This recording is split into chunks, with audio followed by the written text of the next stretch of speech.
بعض لوگ چور، ڈاکو، جادوگر یا مجرم کو معلوم کرنے کے لیے عاملین کے پاس جاتے ہیں۔ عامل کے مخصوص علم کے بعد اس عمل کے اثرات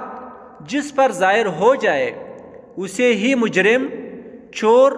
یا جادوگر گردانتے ہیں، یا عامل تعویذ دے کر اس کے ذریعے کسی پر اثر ہونے کے بعد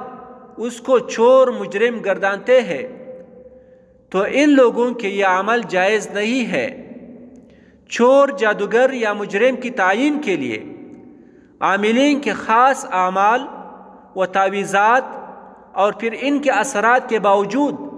شرعاً مجرم کی تعین کے لیے غیر معتبر ہے۔ لہٰذا جس پر عمل کا اثر ظاہر ہو اسے مجرم نہیں کہہ سکتے، بلکہ اس طرح کے غیبی امور معلوم کرنے کے لیے کسی کے پاس جانا گناہ کبیرہ ہے، اور اگر اس کی تصدیق بھی کر دی کہ جس کو عامل صرف عملیات کے اثر کی وجہ سے چور بتا دے اسی کو چور جانا جائے تو یہ کفر ہے۔ لہٰذا اس طرح غیر شرعی امور سے اجتناب ضروری ہے۔